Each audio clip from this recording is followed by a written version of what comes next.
Hola, soy John de Bible Project y nuestro podcast de hoy es el primero de una nueva serie sobre cómo leer la Biblia. Si eres como yo, leer la Biblia es difícil. Por lo general, implica sentarse solo en un escritorio o en un sofá, abrir un pasaje aleatorio y esperar que tenga sentido. Así que hoy Tim y yo vamos a hablar sobre una forma diferente y más antigua de leer la Biblia. El propósito de la Biblia es ser leída en voz alta al pueblo de Dios reunido en asamblea, tanto para contar la historia que les recuerda quiénes son, como para invitar a ese pueblo reunido a una relación de pacto con Dios. No solo para que conozcan a Dios, sino para que sean transformados por esa relación y luego se conviertan en representantes de Dios ante las naciones. ¿Cómo se leía la Biblia originalmente y cuál es el propósito principal de leer la Biblia? Aquí vamos.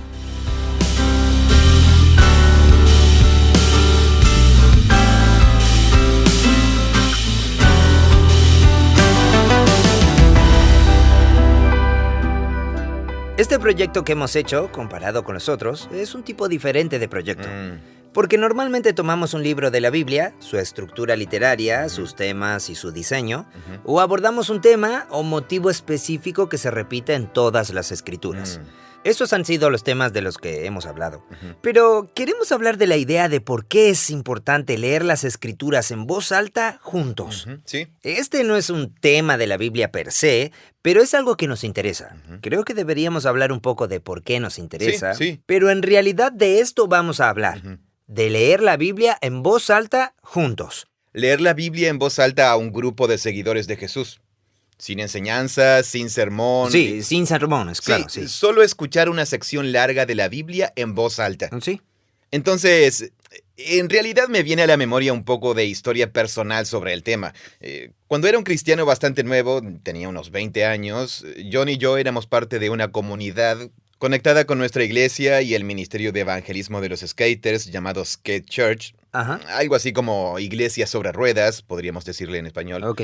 Este grupo de, unas 80 personas más o menos, se reunió los jueves por la noche en la gigantesca sala de estar de una casa por años. Y recuerdo que uno de esos jueves por la noche llegó un tipo y recitó toda la carta de Efesios. Y fue ese el punto principal de la reunión. Era Jason Nightingale. Vino un jueves por la noche. ¿Cuánto tiempo le llevó? ¿Como 15 minutos o algo así? No fue tanto tiempo.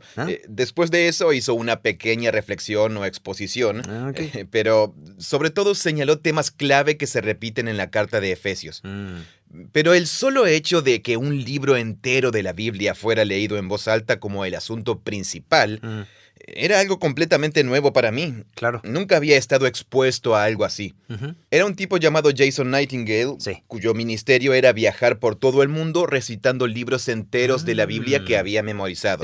Sí, mi primera experiencia con Jason Nightingale, de hecho, ocurrió cuando yo tenía 17 años. Fui a una conferencia en Portland, Oregon, y Jason Nightingale recitó el libro de Apocalipsis.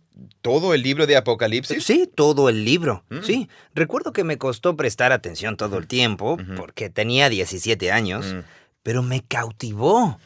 No recuerdo nada más de esa conferencia, pero me acuerdo de eso. Fue fascinante ver que había memorizado todo eso. Realmente fue una experiencia nueva escuchar toda esa porción de las escrituras leídas en voz alta de esa manera. Esa fue mi experiencia. Sí, concuerdo con que también fue sorprendente para mí la primera vez que lo escuché. Entonces, lo que hice con ese grupo fue que durante, tal vez parte de un año, aproximadamente cada 3 o 4 meses, le pedíamos a algún amigo que abriera su casa un viernes por la noche y nos reuníamos con quienes quisieran venir y leíamos cada uno de los 4 evangelios en voz alta una noche a lo largo de ese año. Por unas 2 horas y media nos sentábamos en un círculo enorme. ¿Y lo hacían por turnos? A cada uno le tocaba un turno, sí, un capítulo entero. Claro. También nos reuníamos con algunos amigos durante una larga tarde y leíamos todas las cartas de Pablo en voz alta en una sola sesión. En fin, eso se convirtió en una experiencia muy poderosa para mí, tanto que me motivó a memorizar el Sermón del Monte. Y luego hice lo mismo, lo recité delante de ese grupo de los jueves por la noche. Claro. Y me alegra mucho haberlo hecho, tener todo eso en mi cabeza, no tener que preguntar, ¿cómo era que dijo Jesús? Claro. Sino saber que lo tenía grabado. Fue el mejor regalo que he recibido a lo largo de los años, el tener sus enseñanzas más famosas en la memoria. Bueno, En pocas palabras, esta ha sido nuestra experiencia personal. Sí. Y luego, en medio del desarrollo de Bible Project, nos encontramos con alguien que quería animarnos y a quien le interesa mucho todo esto. Sí, Bill. Vive en Nueva York y fuimos a visitarlo. Y él hace esto, creo que, en el horario del almuerzo de los viernes. Sí, él es un hombre de negocios. Un empresario de y Manhattan. abre su oficina. Sí, y simplemente van a la oficina, él reproduce la Biblia con una aplicación específica que le gusta. Se llama Word of Promise, palabra de promesa, Sí, que es como una versión de Hollywood. Ah, sí, es como una dramatización. Es dramatizado, Entiendo, sí. Hay un actor para cada personaje y hay un poco de música de fondo. Así que lo que él hace es poner un audio de la Biblia Sí. en una sala. Exacto, sí. La gente simplemente llega, ponen la Biblia en audio, comen algo juntos y luego dicen, genial, gracias por venir. Después no hay necesariamente ningún tipo de comentario. La gente se queda para hablar, pero no es obligatorio. El punto solo es escuchar la lectura de las escrituras. Ese es el punto. Solamente sí, sí, ese Bien. es solo. Y Bill nos cuenta que lo que sucede es poderoso y que tendríamos que hacerlo más. Sí, sí. En realidad, no había escuchado a nadie más abogar por eso específicamente. Ajá. Y durante el mismo tiempo en el que él nos hablaba sobre eso, nosotros ya habíamos planeado un evento de lectura de Sí. Apocalipsis donde íbamos a tener a Jason Nightingale. Sí, sí, sí. Así que lo hicimos. Cuando estrenamos el último video de lectura de las escrituras sobre Apocalipsis, mostramos los videos y Y Jason Nightingale recitó el libro de Apocalipsis. después de tantos años lo invitamos nuevamente y vino. Sí, vino. Fue exactamente como lo recordaba. Fue genial. Fue increíble, sí. Parecía que no había cambiado en absoluto. Es cierto. Lo cual es extraño porque habían pasado como 20 años, no sé. Como que él se parecía un poco a un pandillero motociclista amable. Sí. ¿No es cierto? Sí. O sea, tal cual, sí. le dabas la mano y era muy alto, un tipo grande. De barba tupida. Podría matarme con el dedo meñique. Con voz súper grave. Pero era tan amable. Sí. Luego se levantaba y comenzaba a recitar un libro de la Biblia. Su voz era una experiencia tan poderosa. Sí, era cautivadora. Y luego comenzamos a experimentar en la oficina. Y los miércoles por la mañana nos reuníamos y escuchábamos durante 1 hora. Con sí. esa aplicación, Word of Promise. Sí. Escuchamos Marcos. Marcos, sí. Sí, fue una experiencia genial. Me di cuenta de cómo cuando escuchas una historia tras otra y dejas que te absorba, Sí. captas un sentido diferente de la Exacto. historia. Porque Jesús realmente se encontró en una situación bastante difícil. Digamos, porque él... Sí, especialmente en Marcos. Es como... nada de tonterías, nada de manso y suave, para nada. Hay muchas tradiciones cristianas donde la lectura de las escrituras en el servicio de adoración tiene un papel, pero en la historia de la iglesia ha tomado la forma de lo que se llama leccionarios, donde hay una lectura que suele ser del Pentateuco, de los profetas y luego de los evangelios. Se seleccionan. Por lo general son secciones más extensas o a veces más cortas, pero la práctica de solo leer en voz alta una sección extensa de la Biblia no es una práctica generalizada en ninguna tradición protestante, católica ni cristiana ortodoxa como parte habitual de... Los leccionarios son básicamente así, pero incluso así, siguen siendo secciones pequeñas de un libro. Si alguien te dice, oye, nosotros nos reunimos y leemos un libro, y uno dice, ¡wow! Sí, totalmente. Eso es una locura. Sí, o si no... ¿Por qué cuando uno escucha que alguien como Jason, que tenía el ministerio de dar la vuelta al mundo recitando libros enteros de la Biblia, dice... Eso es raro, sí. ¡Qué raro! Sí. Y con el tiempo pensé en eso y dije, es raro que eso sea raro. Es raro que eso sea raro. Siento sí. que no debería ser extraño. Creo que una de las cosas que estamos contemplando, la razón por la que hicimos este video y queremos tener esta conversación, es porque tal vez eso debería dejar de ser extraño. Sí. Y en realidad nadie lo está promoviendo. Claro. Hay muchas personas que promueven el pasar tiempo a solas con la Biblia sí. y leer secciones largas por cuenta propia, y eso es genial.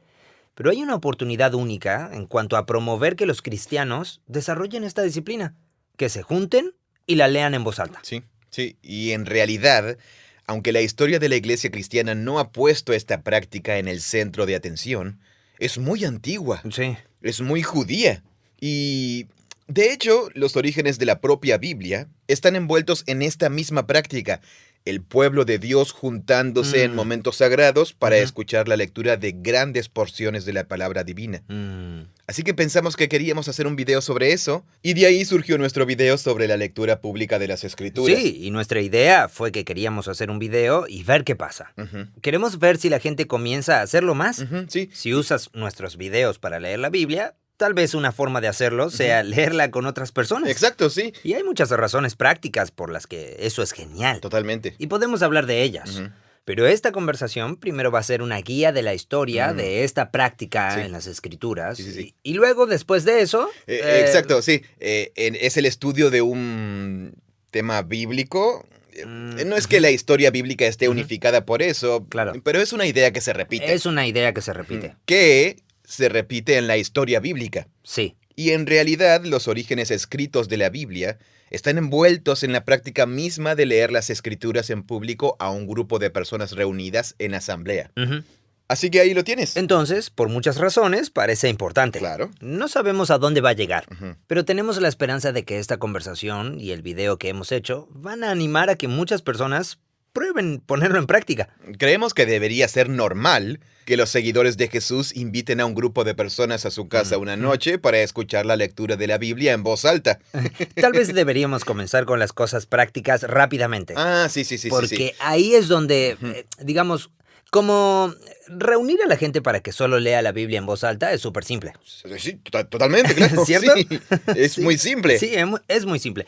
De verdad, es intimidante pensar en comenzar un grupo pequeño o algo así. Sí, dirigir un estudio bíblico. Sí. O facilitar Liderar un estudio bíblico. Sí. Porque sientes que necesitas saber, que debes estar preparado.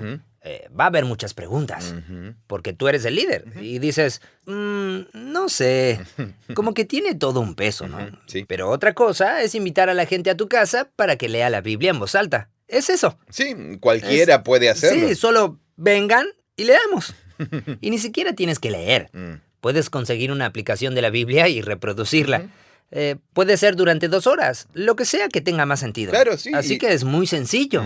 Pero también se crea un sentido de comunidad de una manera diferente. Sí, es eso. Pues una vez que lo has hecho y te has reunido, es natural que luego hablen de lo que acaban de... Es como ir al cine. Sí. Tienes una experiencia. Una experiencia juntos. Con esas personas que se convierte en un vínculo social. Sí. Además, cuando haces algo así, se vuelve una experiencia formativa. Sí.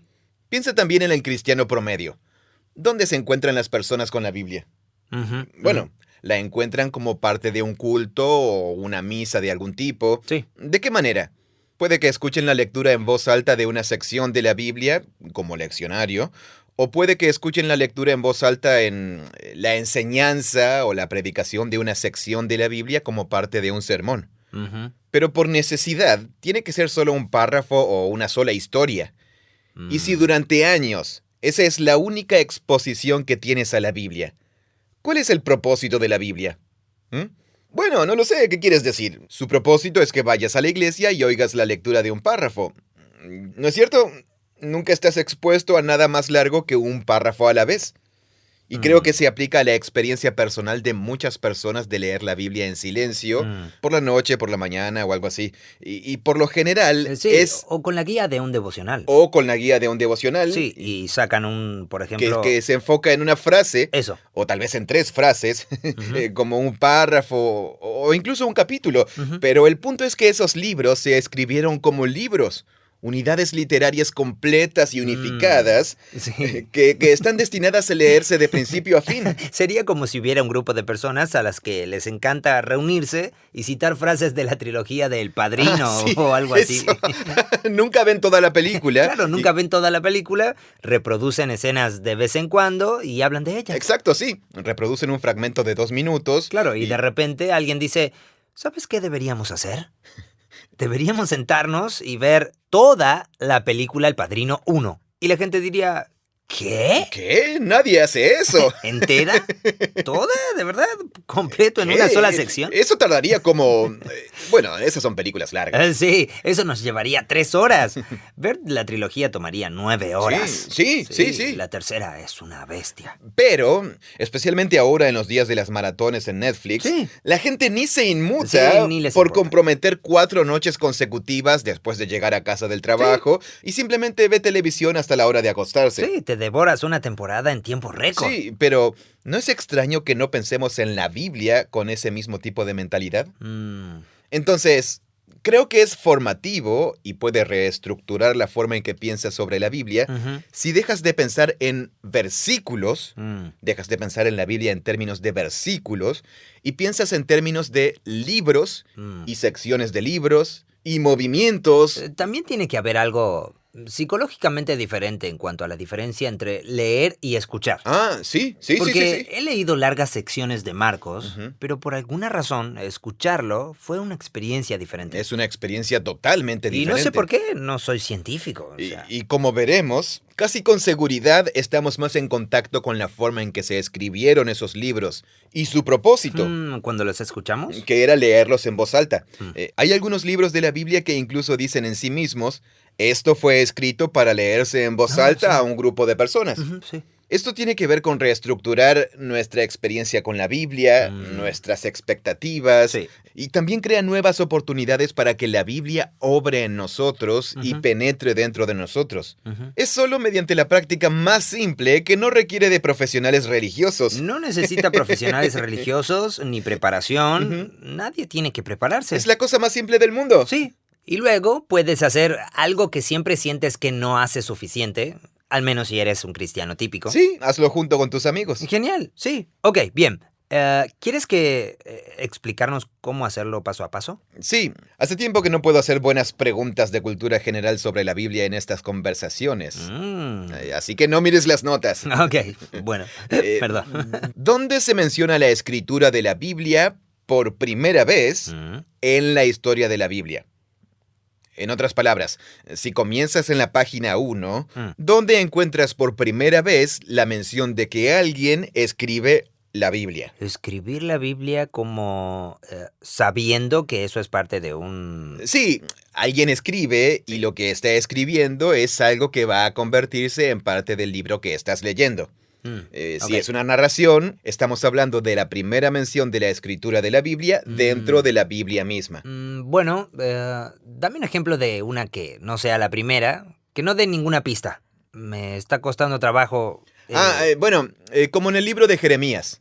A él se le dice que escriba todas esas profecías, poemas y ensayos en un rollo. Entonces él lo hace. Ok, sí. Hay una historia sobre la escritura del libro de Jeremías en Jeremías. Entiendo. Ok. Y luego un capítulo entero, Jeremías 36. Supongo que es en algún lugar del Éxodo con Moisés, solo que no sé qué historia sería. Eso está bien. Buen trabajo. Genial, Okay. Sí. Es correcto. Bien. Siempre me parece agradable. Muchas personas piensan que tiene algo que ver con Moisés, pero por lo general creen que tiene algo que ver con los 10 mandamientos. Porque sí, la escritura de los mandamientos y cosas así. Claro, sí. Pero en realidad, la primera mención sobre la escritura de la Biblia en la Biblia es una historia de antes de que Israel llegue al monte Sinaí. Estaban en el desierto en camino a la tierra prometida. Okay. Está en Éxodo capítulo 17. El pueblo ha escapado de la esclavitud en Egipto, tienen comida y algunas cosas que han saqueado a los egipcios, pero son una banda de esclavos que se han escapado y que está en el desierto. Y un grupo de... no eran cananeos, pero vivían en el sur. Vivían en lo que sería la actual Jordania, en la región de Amán. Ok. Se llamaban amalecitas. Y ellos ven la oportunidad de saqueo, así que se abalanzan sobre los israelitas y los atacan.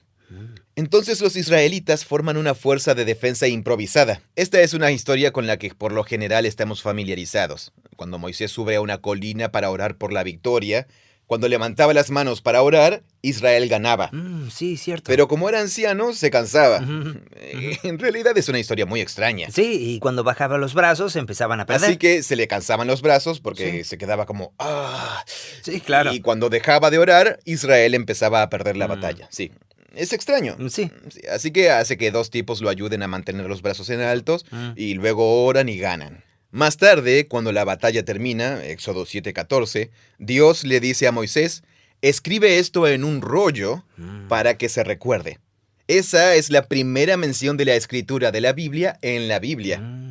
Para mí es interesante, porque no tiene nada que ver con mandamientos ni leyes. Sí, es una historia. Claro, recuerda esta historia. El propósito de escribir no es solo con fines de archivo, es para recordar activamente ese suceso. ¿Cuál fue ese suceso? Dios rescató a su pueblo de la esclavitud, eran vulnerables, Sí. casi los destruyen, pero Dios intervino y rescató a su pueblo. Así que lo primero que podemos deducir de esta historia es una conclusión muy simple. ¿Qué aprendemos sobre el propósito de la Biblia a partir de esta primera mención de la escritura de la Biblia en la Biblia? Su propósito, aparentemente, es contar una historia para que el pueblo de Dios recuerde cómo actuó Dios para salvar y formar a un pueblo que Él haría suyo. Bien, esa es la primera mención de la escritura de la Biblia en la Biblia. Fantástico. Digamos que las cosas no salen muy bien en tu fiesta del viernes por la noche. Claro, la gente no queda tan impresionada. Entonces, puedes continuar con la siguiente mención de la escritura de la Biblia en la Biblia. Tus oyentes se quejarán y alguien dirá, probablemente Moisés también. Sí. Y sí, finalmente la segunda mención de la escritura de la Biblia en la Biblia sí tiene lugar en el monte Sinaí y tiene que ver con los 10 mandamientos. Exacto. Piensa en cómo va la historia hasta ahora. Israel ya ha experimentado su gran evento de salvación. Sí. Cantan una canción sobre eso en Éxodo 15. Otra vez han sido salvados, así que Moisés comenzó a escribir la Biblia para contar esa historia. Ahora llegan a esta montaña y Dios aparece personalmente en la montaña. Humo y nubes y todo eso. Y quiere establecer una relación de pacto con ellos para poder convertir a Israel en un reino de sacerdotes. Una nación entera que será su representante sacerdotal ante las naciones. Hemos explorado esto en muchos videos de Bible Project. Entonces ellos se juntaron y aquí vamos, la lectura pública de las Escrituras. El pueblo se junta en asamblea para escuchar a Dios al pie de la montaña. Y Moisés... La asamblea me hace pensar en que están armando un mueble o algo así. Eso es ensamblar. Bueno, asamblea me suena extraño, parece antiguo. Pero sí, sé que es la palabra que se usa. Esa es la palabra, sí. Sí. Y no es una palabra normal en español. Claro, sí. Asemblarse. Tal vez asamblea escolar. Eso no suena tan raro. Igual, llegan al pie de la montaña y Dios le anuncia los 10 mandamientos a Moisés. Ok. Y luego unos cuantos mandamientos más que se encuentran en Éxodo 20, 21 y 22. Sí. Y entonces Moisés los escribe. Segunda mención de la escritura de la Biblia en la Biblia. Ok. Luego baja a donde está el pueblo en Éxodo 24. Oímos que Moisés escribe todos los términos de esa relación de pacto, los lee en voz alta, y esa es la primera vez que alguien le lee la palabra divina en voz alta al pueblo congregado por Dios. Y es un matrimonio, es una ceremonia de boda, es un pacto. La primera mención de la escritura de la Biblia es sobre una historia de salvación que el pueblo de Dios nunca debe olvidar porque le recuerda quién es. Exacto. La segunda mención de la escritura de la Biblia en la Biblia es la escritura de los términos de una relación de pacto. Luego, la primera vez que esas palabras se leyeron en voz alta al pueblo de Dios fue en una ceremonia de pacto. Así que el pueblo escucha todas esas palabras y luego responde: vamos a hacer todo lo que el Señor ha dicho. Por eso cuando empecé a reflexionar en esto, pensé, este es un video interesante y realmente está relacionado con toda la información de su identidad. Sí, y es que los orígenes de la Biblia están completamente envueltos en los orígenes del pueblo que Dios formó. Sí. Y los dos existen muy estrechamente conectados. El propósito de la Biblia es ser leída en voz alta al pueblo de Dios que se ha juntado, tanto para contar la historia que les recuerda quiénes son, como también para invitar a ese pueblo reunido a una relación de pacto con Dios. No solo para que conozcan a Dios, sino para que sean transformados por esa relación y luego se conviertan en representantes de Dios ante las naciones. Los sociólogos tienen una expresión para eso: formación de la identidad. El propósito de la Biblia es ser leída en voz alta al pueblo de Dios reunido Para formar su identidad. para ayudarles a formar una identidad única como grupo minoritario entre las naciones que viven en base a una historia diferente. Podemos hablar de eso más tarde, pero en nuestros días, esa fue la culminación de esta historia. Hoy en día, seguir a Jesús es muy difícil. Implica vivir un conjunto de valores que muchas veces no comparten la mayor parte de tus familiares y amigos. ¿Qué tipo de hábitos o prácticas hay que fomentar para que parezca normal que seguir a Jesús es en realidad lo correcto, aunque no sea lo que hacen los demás? Está justo aquí, en la Biblia. No es tomarte una taza de té y estar solo Claro, y ponerte a escribir en un diario íntimo. No, es que te reúnas con un grupo para escuchar la historia y escuchar los términos de la relación y a qué los está llamando Dios como pueblo. Ese es el hábito. Claro. Eso en sí mismo es la ordenanza de la Biblia. Un hábito que me enseñaron en términos de leer la Biblia era un hábito muy individual. O sea, siéntate con tu Biblia y hay 4 pasos.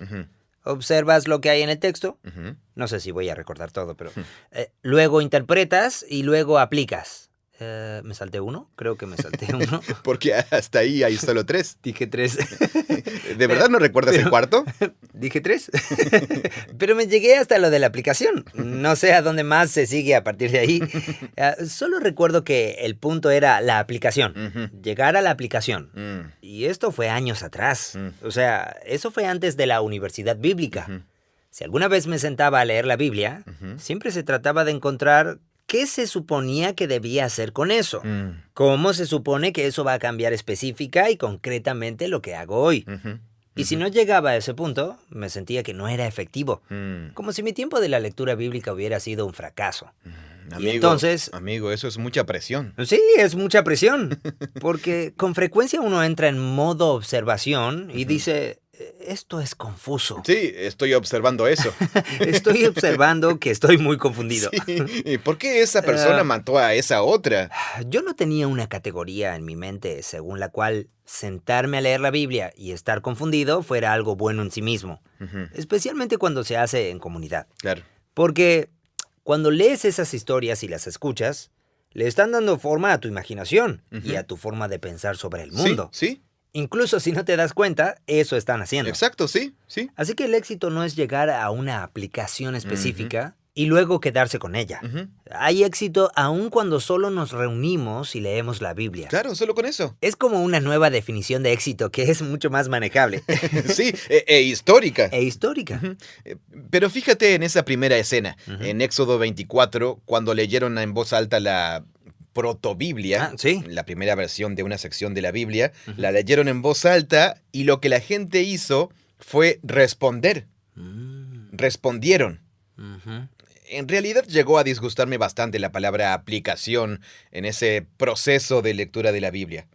Sobre todo porque creo que ese término en sí mismo tiene una idea incorporada sobre la naturaleza y el propósito de la Biblia. De que es un manual. De que es una especie de manual. Sí. Y que solo necesito usar el código de interpretación correcto y luego puedo ir... Sí, pongo el algoritmo de interpretación correcto, mi vida queda resuelta. Sí, y luego tengo mi versículo de vida o aplicación de vida del día.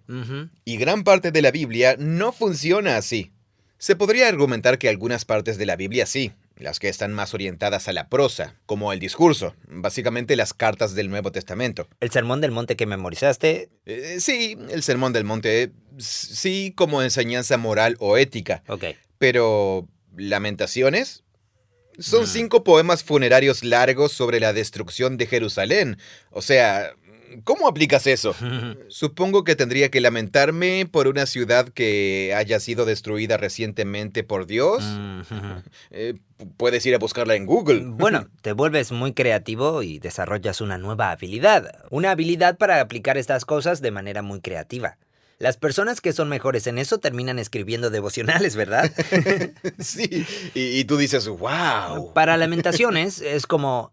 Piensa en algo en tu vida que te haya causado dolor y luego usa este versículo en la forma en que él repitió esa palabra para procesarla de esa manera. Y tú dices, está bien. Sí. Eso es genial. pero se necesita un escritor de devocionales para hacerlo bien. Sí. Es difícil que se te ocurra eso solo. Sí. Hay una razón por la que se dice que los maestros son un grupo de personas que Dios levanta para la iglesia. La Biblia es difícil. Sí. Eso es un don. Y aquellos que lo estén haciendo, es genial. Sí. Quiero animarlos. Sí. Pero al mismo tiempo, para mí, la preocupación es que creo que la mera aplicación es la categoría equivocada para la mayor parte de lo que la Biblia es, que está conformada por narrativa y poesía, constituyen casi el 75% de la Biblia. Y es por eso que la historia en Éxodo 24 es tan llamativa para mí. La gente responde. Me gusta la palabra respuesta. Lamentaciones obliga a una respuesta. Respuesta es diferente a aplicación. Respuesta significa, se supone que esa obra literaria me suscita algo y se supone que yo debería reaccionar a eso de alguna manera. Claro. Trata de provocarme algo. Pero Yo pensaba en algo como si estás mirando una pintura o algo así. Sí. Respondes emocional e intelectualmente, pero no te la aplicas a ti mismo. Ok. Sí, pero digamos, por ejemplo, pensemos en una imagen visual como un volante promocional para una organización humanitaria mundial. Bien. Te muestra una foto de una aldea totalmente abandonada y algunas personas hambrientas. El propósito de esa imagen es que respondas. Exacto. Es que vayas al sitio web, que des una respuesta específica. y averigües cómo ofrecerte como voluntario, cómo participar y qué hacer. Pero el propósito es que respondas con acción, servicio y generosidad. Pero si te paras frente a una obra de arte en un museo de arte, también tienes delante una imagen visual que suscita una respuesta, pero no es en absoluto el mismo tipo de respuesta. El tipo de aplicación no está muy bien definido. Claro, podría hacerte pensar en el significado de tu vida o lo que sea. Sí. El arte puede tomar muchas formas diferentes. Exacto, sí. Así que la cuestión es que las diferentes partes de la Biblia están tratando de hacer que respondas de maneras diferentes. Sí. Y hay algunas partes de la Biblia que solo quieren que absorbas la historia como si absorbieras una obra de arte. Y además, hay algunas partes de la Biblia que quieren que hagas un cambio o tomes decisiones. Un comportamiento específico. Un comportamiento muy específico. Sí, entonces, no hay talla única en lo que respecta a escuchar la lectura de la Biblia o leer tú mismo y una aplicación. ¿Así que te gusta la palabra respuesta porque es amplia? Porque es amplia y porque en lugar de la Biblia como manual, en el que aplico el código de interpretación y encuentro lo que se supone que debo hacer, es que la Biblia en sí misma es una realidad activa. Es una palabra activa que obra en mí. Actúa sobre mí. Ok. Me lee a mí tanto como yo leo la Biblia. Entiendo. Me está leyendo a mí. La aplicación se enfoca en ¿qué voy a hacer? La respuesta tiene una categoría que es ¿qué está sucediendo naturalmente debido a esa interacción? Exacto. Sí. Entonces, respuesta. Los israelitas al pie de la montaña acaban de escuchar los términos del pacto. Su respuesta es, vamos a hacer todo lo que nos dijiste. Es una respuesta apropiada, sí. Sí, pero cuando escuchan la lectura en voz alta del libro de Lamentaciones, es muy diferente. Te pone en un espacio mental completamente diferente. Sí, todo uno lo que no requiere... diría voy a hacer todo lo que fue dicho después de leer Lamentaciones. Claro, no lo harías. No. Dirías... ¿Te preocuparía si alguien dijera eso? Dirías algo como, espera, creo que no entendiste el punto. Sí, así es. Es la idea de que la lectura de la Biblia en voz alta fuerza una respuesta del grupo de personas que la escuchan. Pero diferentes partes de la Biblia generan una respuesta diferente. Y es una forma más simple de honrar lo que la Biblia en realidad es y para qué sirve.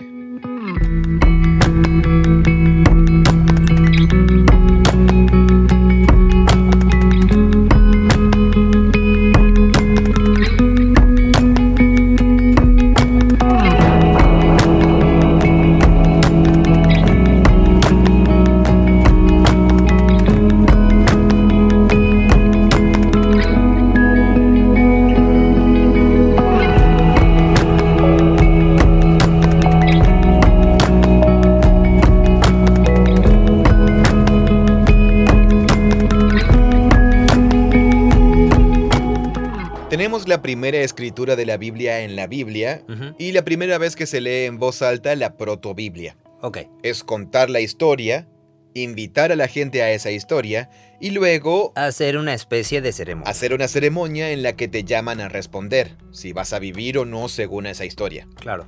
Así que mientras sigues leyendo la Biblia, esto de recordar la historia y recordar que te has comprometido con esa historia y con esas personas que viven de esa manera, es un tema muy, muy importante, especialmente en el libro de Deuteronomio, que es el último libro de la Torá. Hay un tema enorme. La palabra recordar aparece docenas de veces en este libro.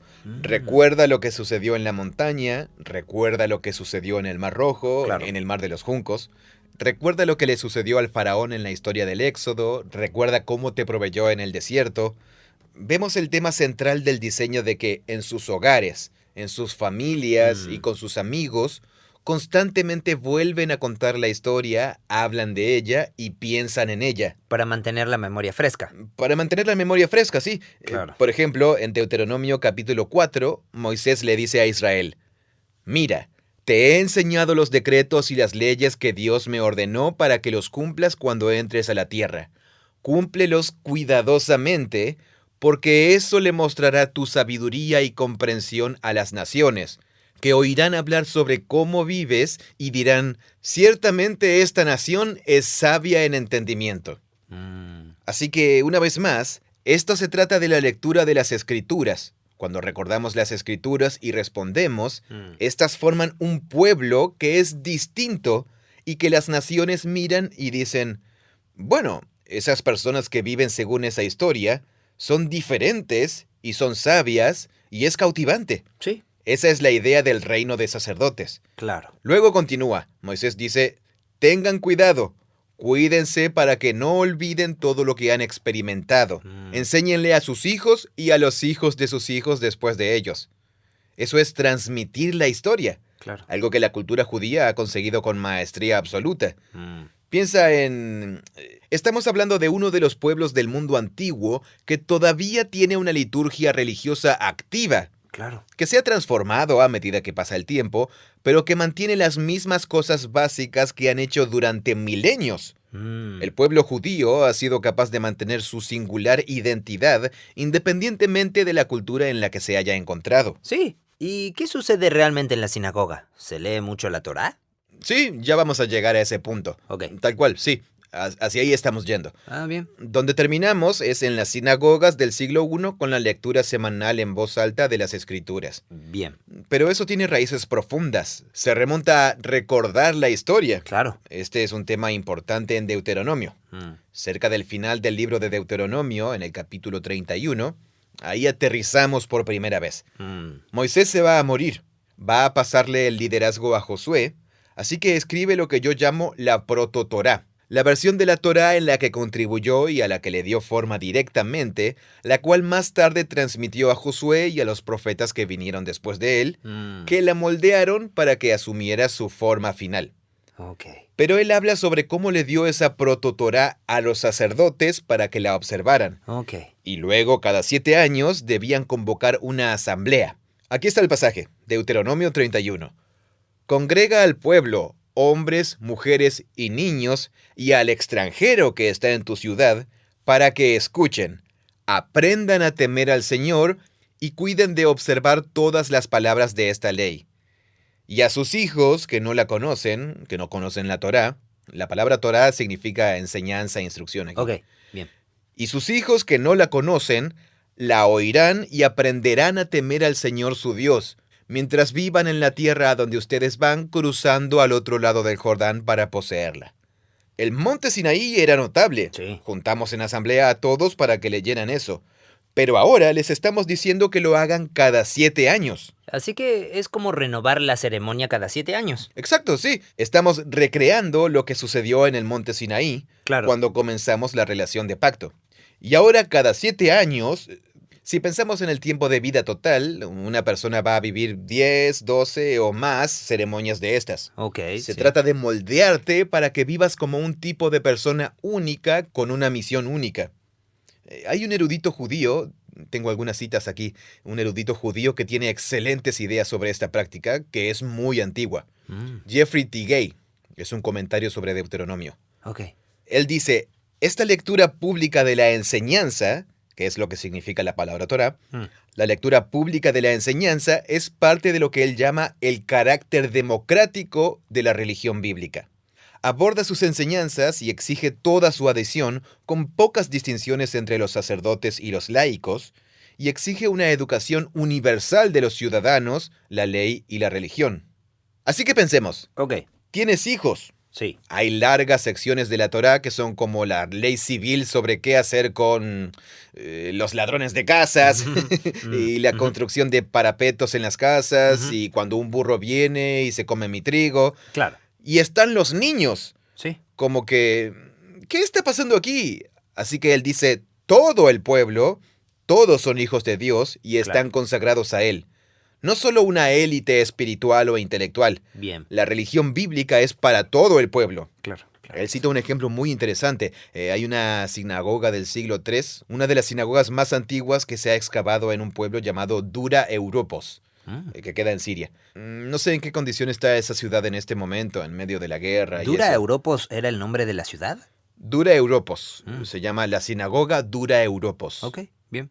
Ya sea el nombre de la ciudad o si lo fue en una etapa anterior, es una buena pregunta. Ajá. Busca en Google, quien esté escuchando, busquen en Google la sinagoga de Dura Europos. Yo lo voy a googlear. Es parte de las obras de arte judío más antiguas que existe. ¿Cómo se deletrea? Dura es D-U-R-A, Ok. luego Europos. Ok. Europos, es casi igual a Europa. Son algunas de las pinturas judías más antiguas que existen. Oh, wow. Mira, hay muchas. Sí, y todas son recuentos artísticos de historias de la Biblia hebrea. Genial, es como el primer Bible Project. Sí, totalmente. Sí, olvidé cuándo fue descubierta.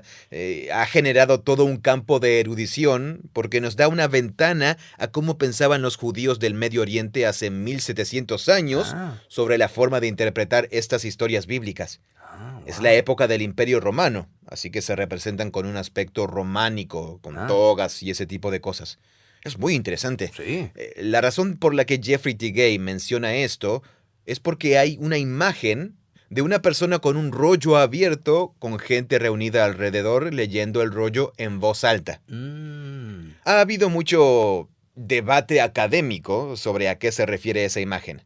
Algunas personas piensan que es Moisés leyendo la Torá en voz alta, otras piensan que es Esdras, y otros piensan que es una representación de lo que sucedía en la sinagoga. Esta se llama Esdras lee la ley. Sí, así es. Esa es una opinión. Okay. No hay ninguna leyenda en la parte inferior que diga de qué se trata. T. Gay hace una comparación interesante aquí. Él dice, hay otro edificio sagrado en Dura, que era un templo de Mitra, que era una antigua religión pagana, y es de un mago con su túnica sagrada, y tiene un rollo en la mano mientras está en medio de la gente, y está cerrado. Pero aquí, en la sinagoga de Dura, hay un hombre judío y a su alrededor hay una multitud de personas, aunque no veo a la multitud en esa imagen, la que buscaste. Ok. Sí, bueno, sí, no. En la otra, su rollo está abierto frente a la gente. Y T. Gay hace esta interesante observación y piensa que esto es lo que hace único al judaísmo. ¿Y eso era único en esa época? Sí, en la era romana no había conexión cercana entre la religión y los textos. La cultura judía desde el principio intentó, en primer lugar, que todas las personas fueran alfabetizadas para que pudieran aprender a leer y participar en la lectura de las escrituras en voz alta. Pero lo que no es único es que, corrígeme si me equivoco, todas las culturas usan la narración oral para formar su identidad. Eso es correcto, sí. Así que eso no es único. Pero el hecho que escriban y alienten a todos a que lean juntos y sepan leer y escribir es único. Eso es único, sí. Ok, bien. Ha sido único en la historia de la cultura judía. ¿Por qué es significativo eso?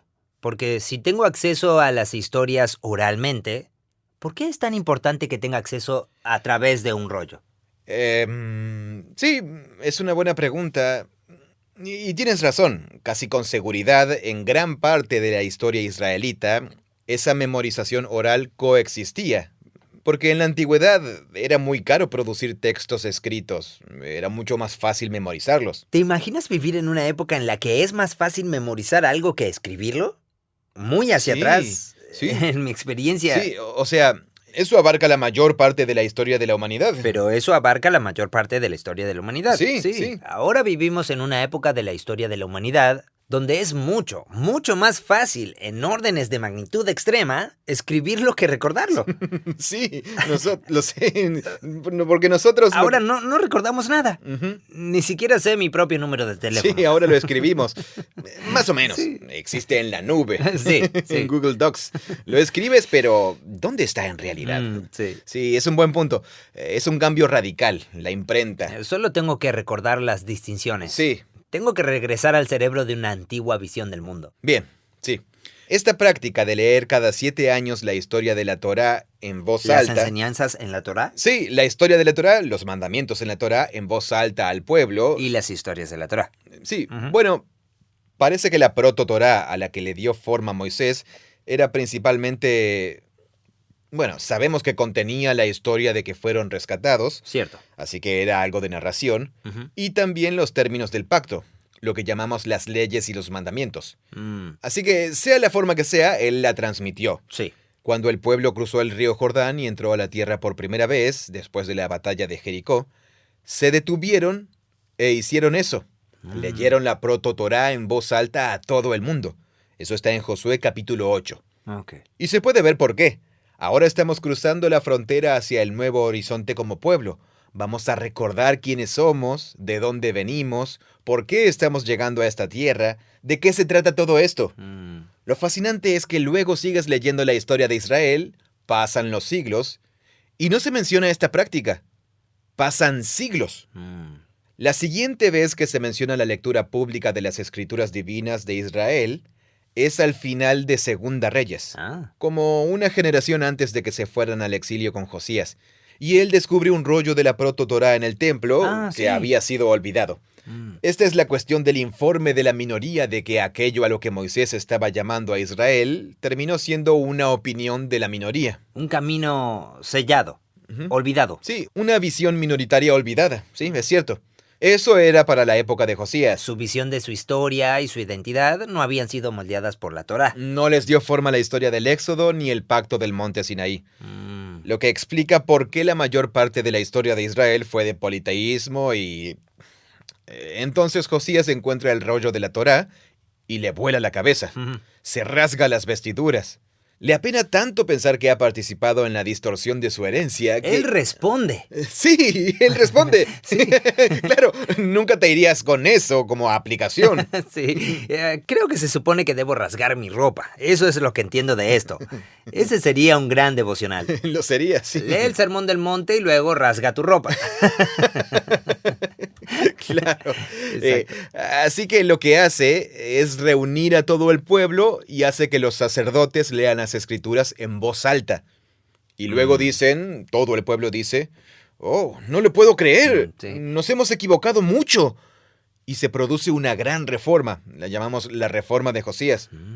Así que esa es otra mención aquí. Pero piensa en ambas historias. Josué y Josías están en momentos clave de transición de su historia, en los que miran hacia adelante, recordemos quiénes somos mientras avanzamos hacia algo nuevo, o en el caso de Josías, miran hacia atrás, recordemos quiénes somos y ¡ay, santo cielo! No hemos sido fieles a la historia y a la razón por la que Dios nos creó. Esas son dos cosas que la Biblia le hace al pueblo de Dios. Puede recordarte quién eres cuando entras a un nuevo territorio inexplorado, así que estás buscando anclas para darle fundamento a tu identidad respecto a por qué estás aquí y cuál es tu esencia a medida que avanzas hacia nuevas experiencias. Eso es Josué capítulo 8.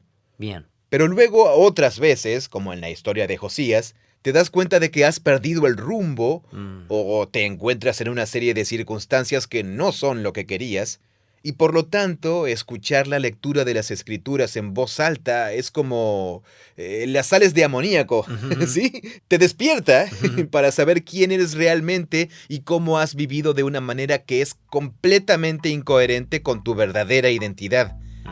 Y es eso lo que la lectura de las escrituras en público puede hacerle a la gente. Es poderosa. Sí. Puede recordarte a dónde vas y de dónde vienes.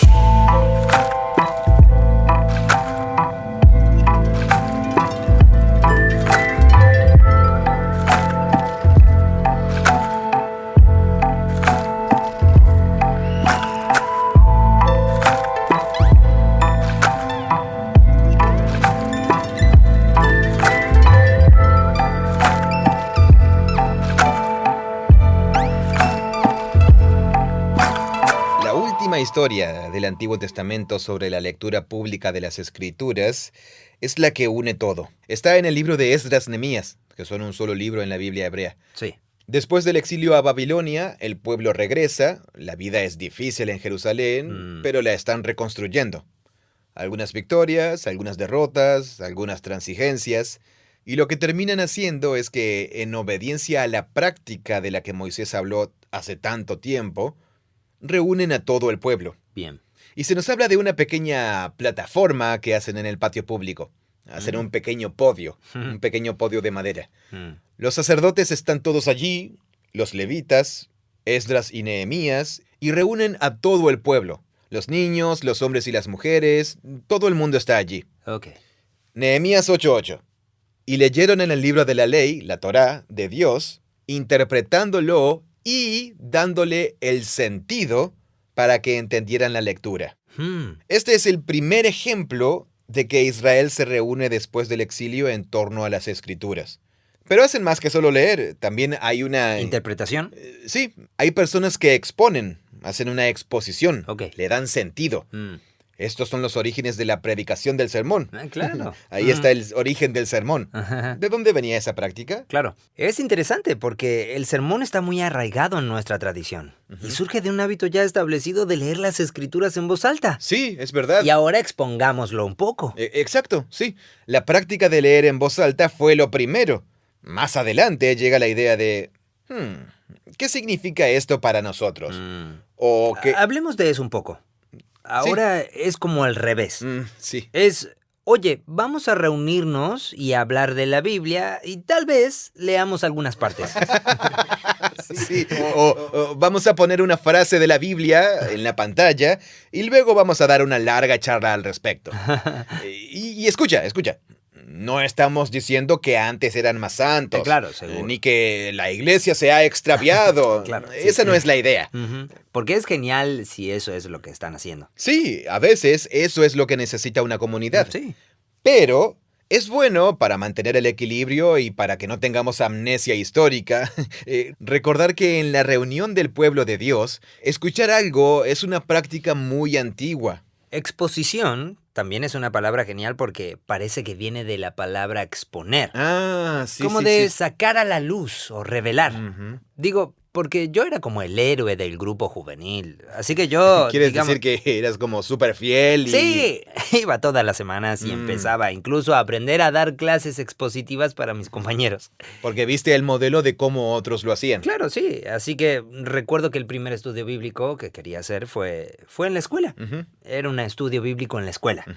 Quería hacerlo sobre el temor de Dios y traté de pensar en ideas para lo que yo pensaba que decía la Biblia sobre el temor de Dios. Sí.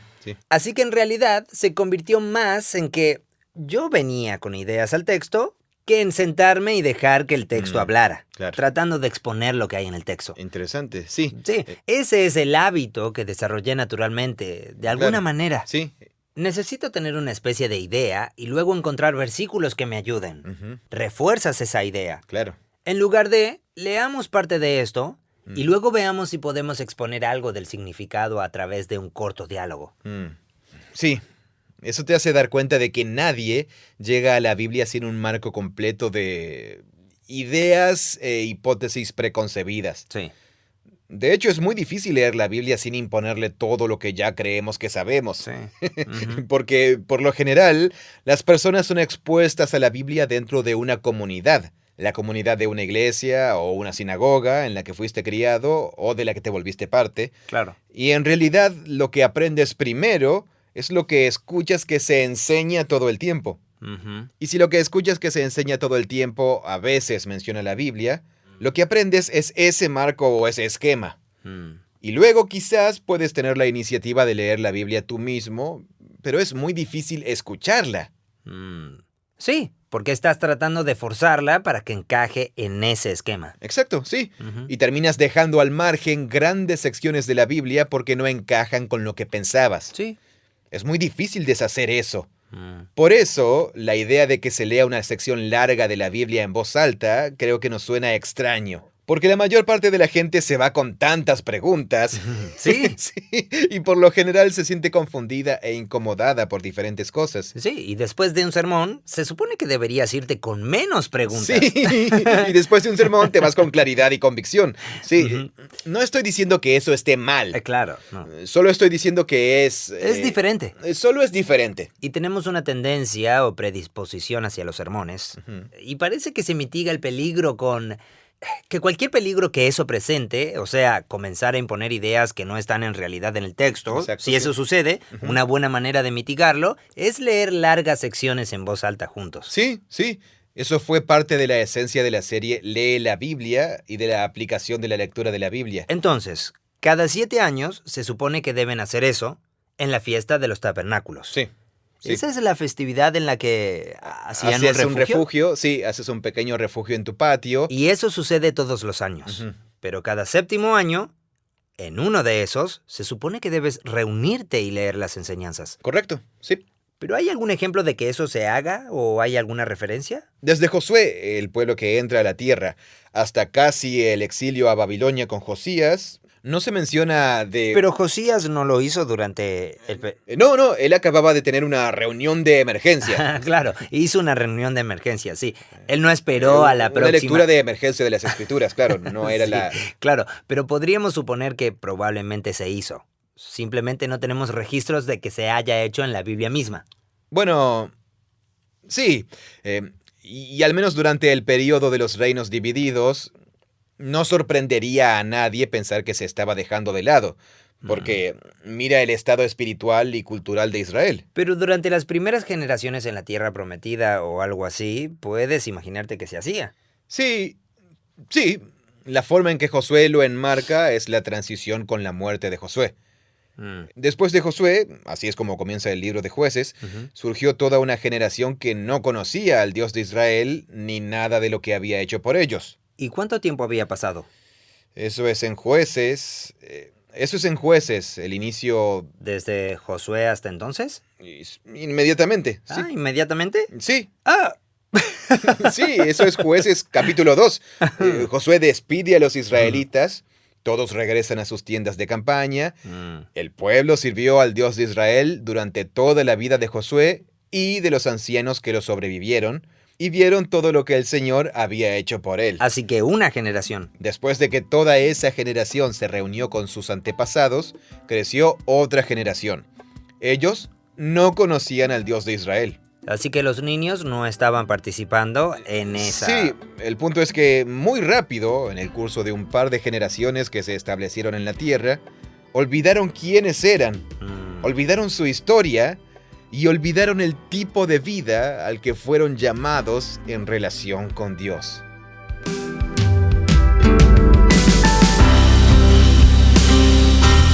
Gracias por escuchar este episodio.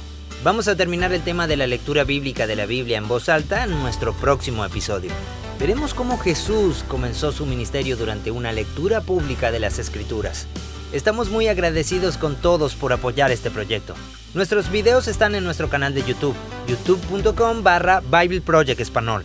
Y hay más recursos como planes de lectura y carteles digitales que puedes descargar. Todo es gratis en nuestro sitio web, spa.bibleproject.com. Gracias por escuchar y ser parte de esto junto a nosotros. Este podcast es producido por Full Voice Studio. Es una versión localizada del podcast de Bible Project, originalmente grabado por John Collins y Tim Mackey. Gracias por escucharnos.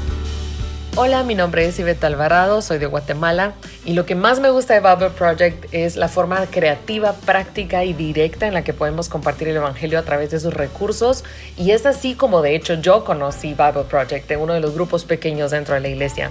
Y lo que más me gusta también es que la misión que tiene Bible Project es la misma en la que yo también puedo creer, y es que creemos que la Biblia es una historia unificada que nos guía a Jesús. Y Bible Project crea recursos gratuitos para ayudarnos a experimentar y escudriñar la Biblia, y todo esto ha sido financiado generosamente por benefactores alrededor de todo el mundo. Si alguno de ustedes quisiera conocer más de ello, pues pueden ver la biblioteca de podcast, buscar más recursos o incluso hacer una donación en la página web spa.bibleproject.com.